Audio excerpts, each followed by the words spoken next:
Welcome to the Minimalist Educator Podcast, where the focus is on a less is more approach to education. Join your hosts, Christine Arnold and Tammy Musiałowski, authors of The Minimalist Teacher and Your School Leadership Edit, a minimalist approach to rethinking your school ecosystem, each week as they explore practical ways to simplify your work, sharpen your focus, and amplify what matters most so you can teach and lead with greater clarity, purpose, and joy. On this week's episode of the podcast, we are joined by returning guest and friend of the podcast, Nicole Dissinger. Nicole gets us ready to start a new year, new January, with a good talk about resetting. And her pare down pointer is about not over planning. Nicole Dissinger is a mentor teacher, professional learning facilitator, and curriculum developer. She's experienced teaching and leading globally for 15 years.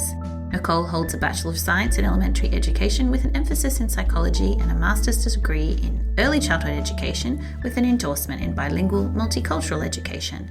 She has experience with a range of curriculums from multi-age, state standards, and the International Baccalaureate Primary Years Program. Welcome, everyone, to this week's episode of the Minimalist Educator Podcast.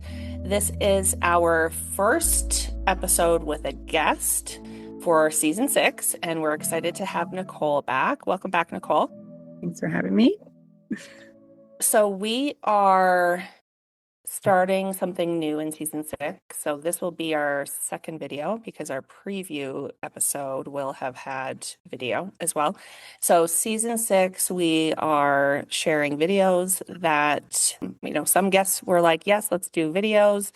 And some are still like, we'll just stick with audio or whatever you decide. But we thought it'd be great to have you on because you've been on a couple of times and you're also a coach with Plan Z Education. So it's just nice for people to see your face and for people to know that you're going to be seen more often on the podcast this season. So we're excited for that. And Christine, how are you? I'm very well, thank you. I'm glad that we will be seeing more of Nicole on the podcast, a friend of the podcast for sure. Yeah, most definitely. So because we're airing this episode in January, we thought that it would be good to talk about something that sometimes gets overlooked at multiple points in the year, but we really want to focus in on January as a time for resetting expectations, routines, all of those things. And we've been talking to teachers a lot about expectations and routines this year, it seems a lot like, just for a number of different reasons and in a number of different places. So, Nicole, do you want to just kind of kick us off with maybe the importance of using January as a reset time? Yeah, I think it's such an important topic. And I feel like teachers, when they're coming through their education program, it's not talked about enough. They aren't given enough examples. They aren't shown how to do it. I mean, I think about even myself. I did my student teaching in the spring. And so by January, you walk into a classroom that's already established, right? So you don't see what goes into it. But actually, January is such a big, crucial point in the year because they've come back from a break. They've had so much time of not being in your classroom, especially if you have really little ones. It's like they've never been at school before. It's so funny every time. You're like, wait, we've spent 4 months together. You should know these things, but they don't. And that's okay. It's just part of it. Even older kids, even high school kids, you have to take that time to just relay that foundation and kind of cement it in. It's still there, right? It's just kind of been pushed back because they've had so much other things they've been doing or focusing on. And so just getting back into the routine and making sure you take the time to really focus on that before you just jump into teaching, because then things just get crazy and the ball's rolling and you're chasing after the entire rest of the school year. Yeah, for sure. Yeah, you can imagine it's such a different environment for them over the winter break. They might be the only kid in the house or one of just a few. And then all of a sudden it's like, oh, wait, yeah, that's right. I'm back with 20, 30 other kids now. I've got to figure out what this is all about. I'm always really struck as well, coming back this time of year, of how much the kids have grown. So when you have your little kids, you're like, oh, you're not such babies anymore. Or if it's in the, upper end of primary school, they come back and you're like, oh, wow, yeah, okay, you're ready to go off to secondary school now. Like this is getting real. So can you talk a little bit about that change in phase of the year and really growing up and developing? Yeah, it's always fun, especially at the beginning of the year. I feel like you're putting in so much work, right? To try and, okay, this is what we're doing here, or this is how we do this, or, you're getting them to feel confident asking questions or taking risks with their learning. And then they come back in January, and no matter what grade, there's this huge leap. And it's not always obvious, right, with every kid. Some kids, it's like emotional leaps that they have. Some kids, it's academic leaps. It just depends, because each kid is so different. But it's really fun to see. But there is some sort of like, I wonder if maybe it's just the time away gives their brain time to just like process and really, digest everything that they've been doing and learning for the past few months. And then they're able to like internalize it and then like, okay, now we're ready for more. Yeah, it's really interesting. But that also affects how they, are within your classroom community, because some have it changed emotionally, which sometimes is great. And because you needed them to kind of make that little, like leap up. Some of them you're like, wow, you're done with second grade. Like you're ready to move on to third grade. Like you are, okay, we have got a couple more months. Like, let me see what else I can get in you before you, jump off to the next one. But yeah, it's a fun stage, but it also is super important and can be a little tricky if you're not being proactive in this time of year. I think a lot of people think we've been with them. They are, progressing academically. Of course, they're progressing emotionally and mentally, but then making sure that you're really focusing on bringing you back together as a community, right? Taking that time to reestablish those relationships because they're still there, but like you talked about, like they might have been the only child at home. So, those rules don't apply, and that's okay. School's different from home, but some kids might have had 4 weeks off. Some might have only had 2 weeks off. Like there's a big, big gap. So it's really it's also nice to take the time to do that with your students too, I think, because it kind of gets you guys all on the same page and like remind them and remind yourself like what you're there to do as a whole, not just individually. Yeah. Yeah, that is for certain. It'll be interesting to go back into classrooms in this month, January, to see the growth and change and to hear what teachers are saying about what they notice in their students. So, like you said, the break is a good time where maybe those things are kind of cementing in, and a couple weeks off is a good time to do that, which might be different from summer, right? The 2 months might be too long, Right. but anyway. But the couple of weeks for them to just have those routines and expectations sitting in the back of their minds. And then teachers are going to notice a difference when they come back. And so the teachers that you have been working with this year, and we both are working with lots of new teachers, what do you anticipate, just kind of thinking about your group of teachers? And I know everyone's different, but do you think that some of your teachers are going to be like, wow, they were really learning, like they know what to do now? Like, go me, yay. Yeah. Yeah. I do think that's a big revelation that especially newer teachers have, coming back second semester of like, oh, I was doing things well, or, oh, this was working, or, oh, they did hear me, on that. I think that break is also so good for teachers because especially in your first couple years, like you are just exhausted by that point and you are spinning your wheels trying to figure out, okay, this isn't working, but I don't know how to change it. And we only have 3 weeks left. So is it even work? Don't change it. Just just ride it out. You can change it after the break. That's my advice. Like just stick with what you know for now, change it later. But yeah, I think like you're saying, Tammy, just that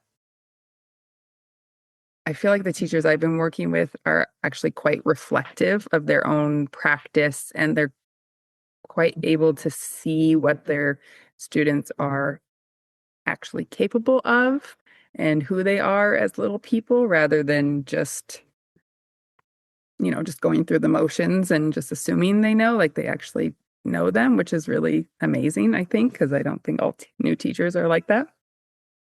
So I think it will be really fun to see how they're able to adapt and change, their teaching practices, or even just maybe feel a little more comfortable about, making those little tweaks in the curriculum that are best for their students, rather than just following the pacing guide, which I've found a lot of them do, especially first semester, which is totally understandable because it's their first time. But I think they'll be able to see where their students are at, because they already can kind of do that last semester. But then with this big, jump and coming back, it's fresh eyes kind of in a sense. So I think that will be that's what I'm anticipating is going to be happening, which will be cool to see.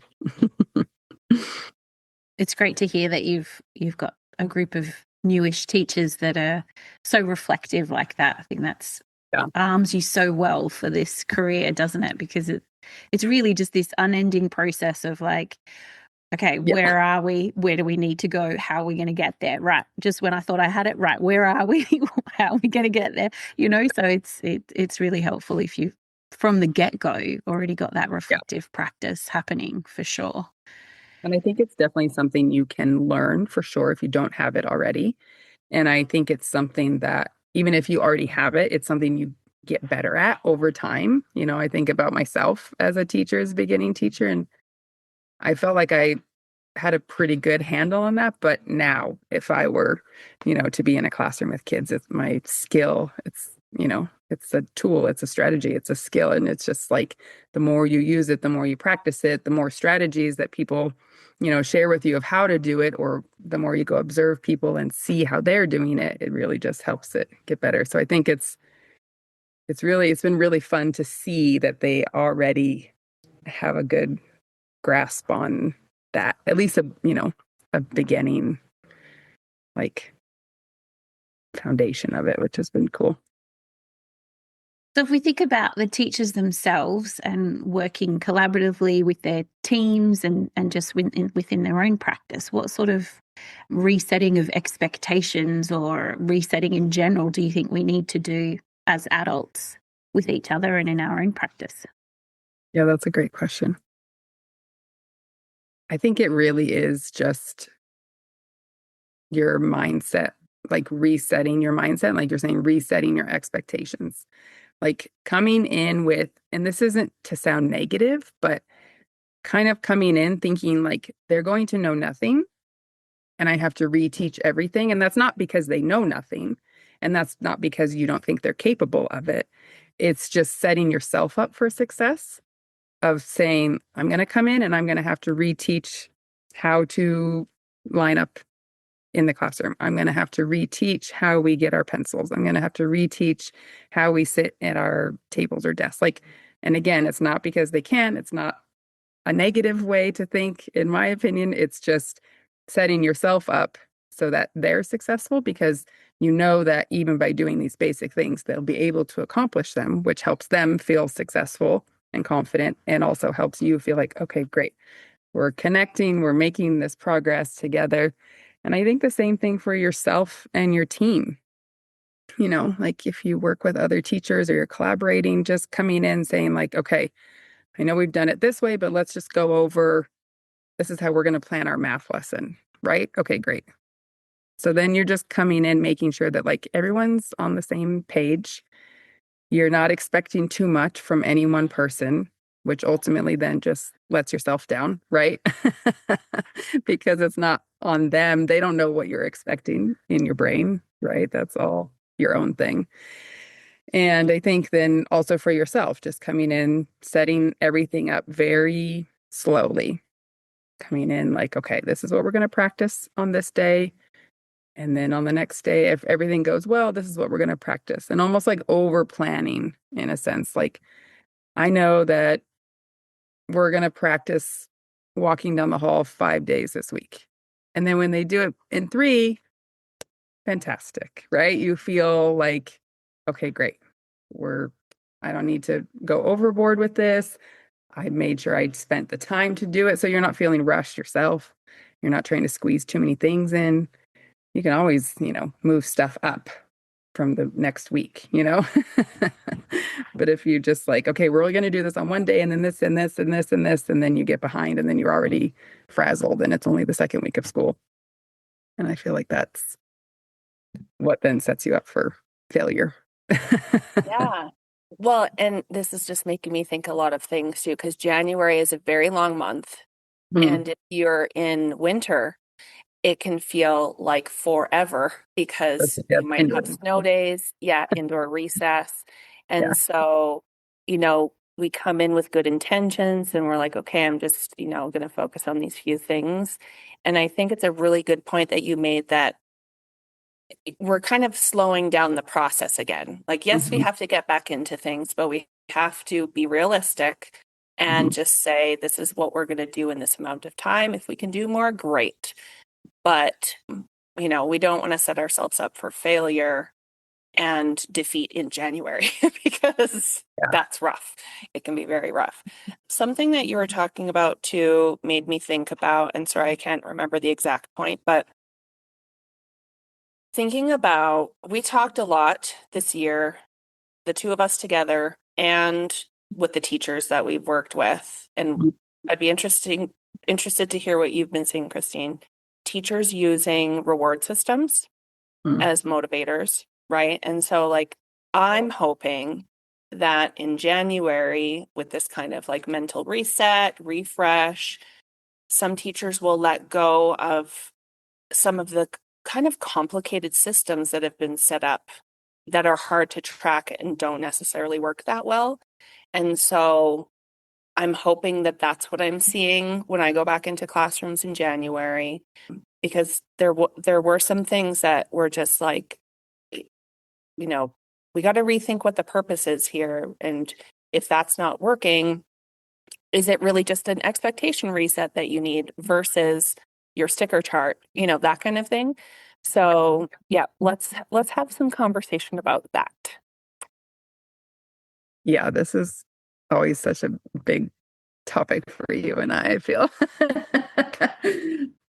Yeah, I don't know. I'm curious to see how that goes because I have a couple of teachers that by the end of the last semester, they're like, this doesn't work and this doesn't work. And I've tried this and this doesn't work. And I've also tried, like, they've tried all the systems, right, in the first semester and they weren't working. So, of course, I've just continued to support them because I kind of feel like it's a little bit of like a process you have to go through as a beginning teacher. You have to figure out what works for you.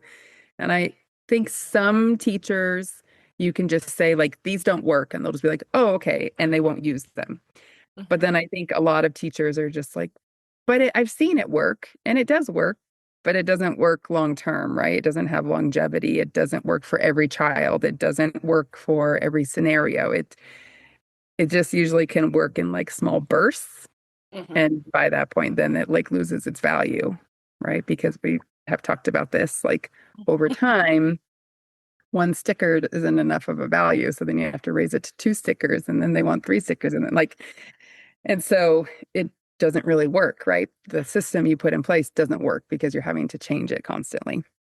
So yeah, I'm just really interested to see how it goes because I think coming back and taking that time, which I know for especially beginning teachers, it feels stressful because they do have things to teach and I get it. I really do. But you also, if you don't have a classroom environment that's conducive to learning, there's no learning that's going to happen anyway. So it doesn't really matter if you're carrying on with the pacing guide or not. So I think taking that time to reestablish that classroom culture, those expectations, the routines, and I don't know. I just think, like, I've said this to you before, like, I feel like kids, like, they can be in on it, right? Like, things don't have to be a secret to them. Right. They can, like, be in on the plan. They can be in on knowing what standard they're learning. They can be in on knowing why they're doing such and such things. Like, I just feel like including them makes it their responsibility and their learning and their classroom and their routines, expectations. So This is a tricky one for me, I have to say. Okay. It's a tricky one. I personally am not a fan, because I feel like it very quickly turns into they're doing things just for the marble or the ding or the whatever it is that you've set up. And you can feel when that shifts and they're like just looking to see if you'll give them and I don't like that vibe in the classroom. So it's personally not my favorite thing. But at the same time, I have seen in the last few years like a real shift with our kiddos and behavior and how parents respond to behavior things as well. It has been a real shift in the last few years. And I don't think it's just my school, but I hope it's not just my school, but I think, talking to people around the world, it's prevalent in a lot of places. And I am seeing a lot of very experienced, very knowledgeable, skilled teachers kind of like just at a loss of what to do, just completely like, we've done the class agreements and we've spent time building community and like I praise them and, I've spent time talking to their families and still nothing is working. I can't reach them, so I completely understand if people want to give those sorts of things a go, just literally I'll try anything at that sort of point. Yeah. So, I don't want to make anyone question what they're trying to do. But, it's personally not my favorite thing. But at the same time, I think you do come across some groups of kiddos that it's not just like, I need to be clear with the expectations. I think it's bigger and more tricky for people to tackle than just a clear set of expectations, unfortunately. So, yeah, it's a tricky one for me. Yeah. It is. I agree. It's sometimes just student specific too, right? So you don't necessarily have to do a whole class system. You can just, if there's a couple of kids who, for whatever reason could be like tricky home life, they didn't have like whatever the thing is that's making it hard for them to want to follow the expectations. There's a lot of value in that co-creation process with them, right? Like, okay, we're going to make a little chart for your desk so that we can have like little goals for, just this block of time, which seems to be the hardest for you. And I think that I've had a couple of teachers in the fall try that with some students and it has worked really well. Because then the student is giving some input, like you were talking about, Nicole. It's like that co-creation of the classroom culture. It's that you can let them in on our teaching secret, right? Like this is what you're learning. But when we give them some of the decision in the process, that can shift things for a lot of kids. But there are those outliers too, where you're like, okay, really nothing is working. And thankfully, that doesn't happen in every classroom, and some teachers will not ever experience that, but many of us have and do. And so we have to be flexible in our thinking with like, okay, did all the resets, tried this, tried that. Okay, now I really have to get into like the nitty gritty of like digging into like why this isn't working. And that goes to like your reflective practice that you were talking about, Nicole. You were going to add something there? It's probably another podcast conversation. It made me think about what Christine was saying and like how this generation of kids is just different and parenting is different now. And so that is clearly taking a toll, not a toll in a negative thing. That's maybe not the word to use, but it's having an effect on teachers and teaching in the classroom and what that all looks like and how the homeschool dynamic is and whatnot. So yeah, probably another time, but just for sure popped in my brain. We might have to figure out some answers before we tackle that podcast topic. Right. Do some research first. Yeah. Yeah. Oh my goodness. Yeah. We're already getting to the end of our podcast and just thinking about the conversation that we had can lead into lots of different conversations to, talk about later and potentially with other guests as well that we're going to have. But just thinking about our original, like resetting expectations, it's January. Let's look at student growth, where they're at. What would be one pare down pointer that you would give our listeners, Nicole? Yeah, I think my one thing would just be don't over plan. Right? Just keep it simple to start. Like, it doesn't mean you have to do it for weeks on end, but at least the first few days, I would say just keep it really simple and just focus on your relationships and resetting your classroom expectations and resetting your classroom culture, and then go from there.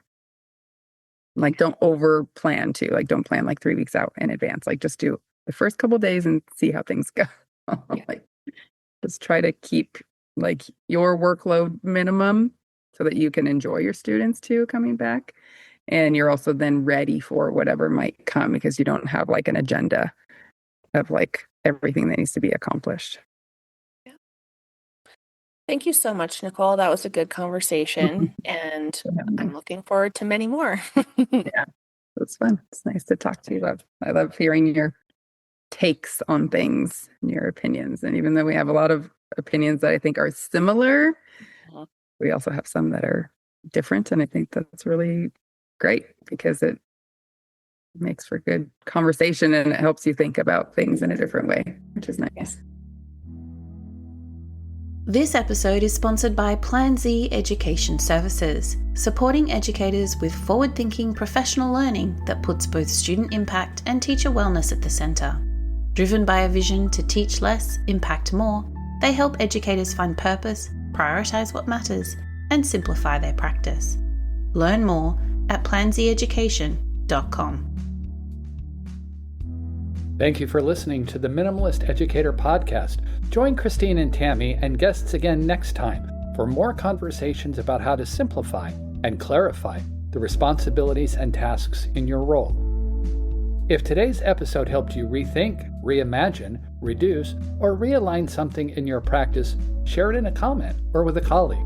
For resources and updates, visit planzeducation.com and subscribe to receive weekly emails.